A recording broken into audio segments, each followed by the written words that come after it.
Hi నమస్తే. This is Rajesh blogs. ఈరోజు నేను శ్రీశైలం బయలుదేరుతున్నానండి, అనంతపురం నుంచి. మా ఇంటి నుండి నేను బస్ స్టాండ్కి బైక్లో బయలుదేరాను.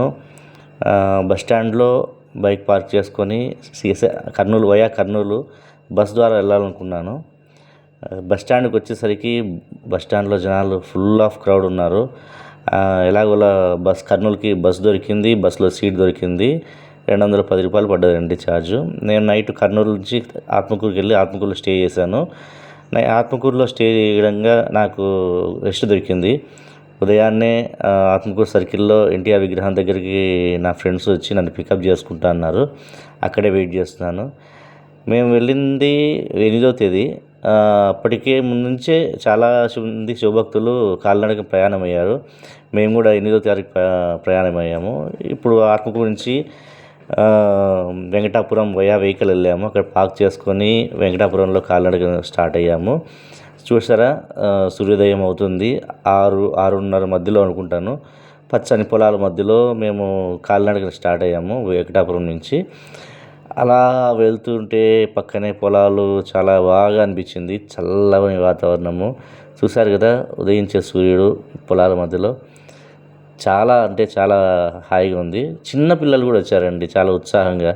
ఆడవాళ్ళు కానీ అందరూ వచ్చారు. తర్వాత మాకు మధ్యలో ఒక 3 కిలోమీటర్లు దాటిన వెంటనే ఫారెస్ట్ ఆఫీసర్ చెకింగ్ అయ్యింది. అక్కడ వాటర్ బాటిల్స్, ప్లాస్టిక్ గురించి అంతా తీసేసి మమ్మల్ని అలౌ చేశారు ఫారెస్ట్లోకి. నెక్స్ట్ మాకు గోసాయిగట్ట ఆంజనేయ స్వామికి దగ్గరలో టిఫిన్కి మాకు ఒక వేద పండితులు అంటారు కదా, బ్రాహ్మణులు, వాళ్ళు వంట చేసి మాకు బ్రేక్ఫాస్ట్ అందించారు. ఉగ్గాని, లడ్డు ఇలాంటివి, బజ్జీ. అక్కడ కొద్దిగా బ్రేక్ఫాస్ట్ చేసుకున్నాం. వెంటనే దాని తర్వాత గోసాయిగట్ట ఆంజనేయ స్వామి టెంపుల్కి రీచ్ అయ్యాము.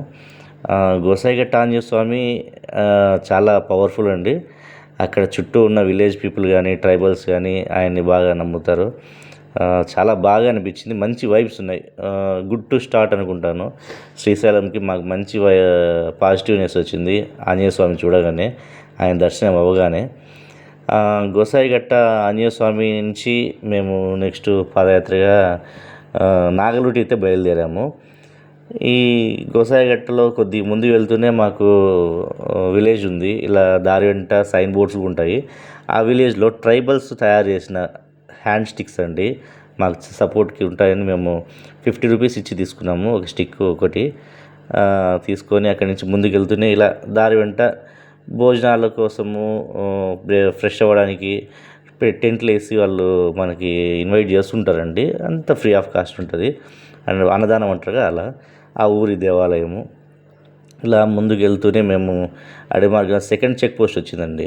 ఇది కొద్దిగా వీఆర్ ఎంటరింగ్ డీప్ ఫారెస్ట్ అన్నట్లు, అందుకు చెక్ పోస్టు చెక్కింగ్ చేసుకుని మేము ఫారెస్ట్లోకి ఎంటర్ అయ్యాము, అడవిలో. నెక్స్ట్ మాకు నాగులూటి వీరభద్ర స్వామి గుడి రీచ్ అయ్యాము. నాగులూటి వీరభద్ర స్వామి గుడి చాలా బాగా ఉంది. టెంపుల్ పాతది. దర్శనం బాగా అయితే జరిగింది.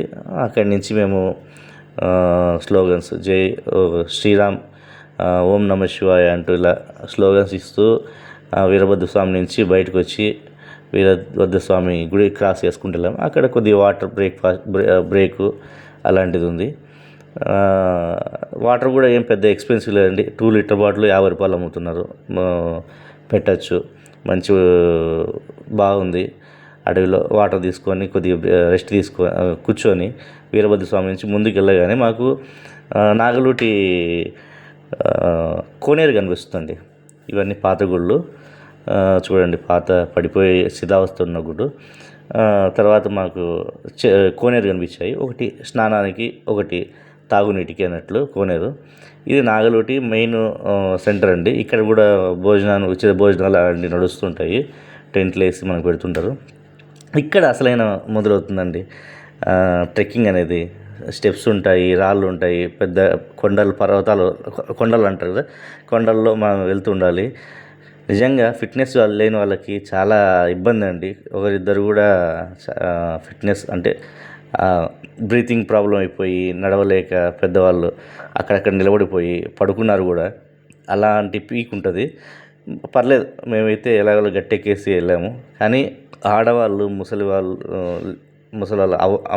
పెద్దమ్మ అలాంటి వాళ్ళు ఉంటారు కదా, వాళ్ళు చాలా ఉత్సాహంగా కొండను ఎక్కేశారు. ఆ తర్వాత చిన్న టిఫిన్ బ్రేక్ఫాస్ట్ మా అన్న లెమన్ రైస్ తీసుకొచ్చి అది తిన్నాను, చూశారు కదా. ఆ తర్వాత మేము నెక్స్ట్ అడవి మార్గంలో నడుచుకుంటూ స్టార్ట్ అయిపోయాము. నాగలోటి వీరభద్ర స్వామి దగ్గర నుంచి అలా అడవిలో వెళ్తుంటే మాకు కొన్ని కొలనులు, కాలువలు ఈ ఫారెస్ట్లో ఉంటాయి కదా, అలా అన్నీ మాకు కనిపిస్తూ వచ్చాయి. అక్కడక్కడ 2 జింకలు, దుప్పులు కూడా కనిపించాయి. ఫారెస్ట్ కాబట్టి డీప్ ఫారెస్ట్, నల్లమల అంటే చిన్నది కాదు కదండి. అలా ముందుకెళ్తూనే ఒక 9 కిలోమీటర్లు మాకు ఇస్కాన్ వాళ్ళు అన్నప్రసాదం డొనేషన్ అనేది తెలిసింది. అక్కడ మెడికల్ క్యాంపు, అన్నప్రసాదము అన్నీ ఎవ్రీథింగ్ వాళ్ళు అరేంజ్ చేశారు. చాలా బాగా అరేంజ్ చేశారు. ఫుడ్ కూడా చాలా బాగుంది. క్యూలో నిలబడ్డాము. దాదాపు 100 మంది ఆ రోజు స్టార్ట్ అయ్యారండి భక్తులు కాలినడకన రావడానికి. ఇలాంటి భోజనశాలలు చూస్తే మనకు తెలుసు ఎంతమంది అటెండ్ అయ్యారు, ఎంతమంది వస్తున్నారు, ఎంతమంది వెళ్తున్నారని. చాలా అయితే బాగా అరేంజ్ చేశారు. ఇది నెక్స్ట్ స్టాపు పెద్ద చెరువుకి దగ్గరలో. పెద్ద చెరువు అనేది మిడిల్ ఆఫ్ ద జర్నీ అని చెప్పాలి. ఈ పెద్ద చెరువు దగ్గర మేము వచ్చేసరికి 4 అయిందండి. మేము పొద్దున్నే 6:30కి బయలుదేరాము వెంకటాపురం దగ్గర నుంచి. ఇప్పుడు 4 ఆ టైం ఉంటుంది. చాలామంది ఇంకా అప్పటికే చాలా స్ట్రెయిన్ అయిపోయి కాళ్ళ నొప్పులతో బాధపడుతూ అక్కడ చిన్న చిన్న మ్యాట్లు రెంట్కి దొరుకుతాయి 100 రూపాయలకి, అవి తీసుకొని రెస్ట్ తీసుకుంటున్నారు. కొంతమంది అక్కడే ఉండి నైట్ స్టే చేసి మార్నింగ్ వెళ్ళాలని కొంతమంది ఉంటారు. కొంతమంది లేదు ఎందుకబ్బా వెళ్ళిపోదాం అన్నట్లుంటారు. ఇలా మేము కూడా ఒక డైలమాలో ఇక్కడ నైట్ స్టే చేస్తే పొద్దునకి మనం రీచ్ అవ్వగలమని చెప్పేసి కారణంతో నైట్ ఎలాగోలా ఎంతో కొంత దూరం ట్రావెల్ చేయాలి అని చెప్పేసి స్టార్ట్ అయిపోయామండి పెద్ద చెరువు దగ్గర నుంచి. పెద్ద చెరువు దాటుకుంటూనే మాకు మెడికల్ క్యాంప్ ఫారెస్ట్ ఏరియా వస్తుంది. ఆ తర్వాత ఈ చీకటి పడ్డది. ప్రతి ఒక్కరి చేతుల్లో లైటు, టార్చ్, మొబైల్ లైటు లేనిది ముందుకు కదలలేమండి. కానీ ఆ చీకటి పడ్డ తర్వాత జర్నీనే చాలా అంటే చాలా బాగా జరిగింది మాకు. పగల కంటే గిన మాకు ఎలాంటి నొప్పులు, కాళ్ళ నొప్పులు కానీ ఎటువంటి ఇబ్బంది లేదు. చల్లగా వెళ్ళాము. మధ్య మధ్యలో అలా ఫైర్ పెట్టి ఆ ట్రైబల్స్ టీ అవి అమ్ముతుంటారండి, 10 రూపీస్ బిస్కెట్స్. చాలా బాగా అనిపించింది నైట్. పెద్ద టైం కాలేదండి, 7 o'clock అయిందంతే. తర్వాత మేము ఇక్కడ భీముని కొలను అంటారు, భీముని కొలను చేరాము. అది చూడండి, నా లైఫ్లో ఫస్ట్ అచీవ్మెంట్ 55,000 స్టెప్స్ వేసాను. భీముని కొలలో నైట్ స్టే చేసాము. నెక్స్ట్ పార్ట్ 2 ఉంటుందండి. నేను ఎలా శ్రీశైలం రీచ్ అయ్యాను భీముని కొల నుంచి చూడండి తప్పకుండా. Please share and subscribe my channel Rajesh vlogs.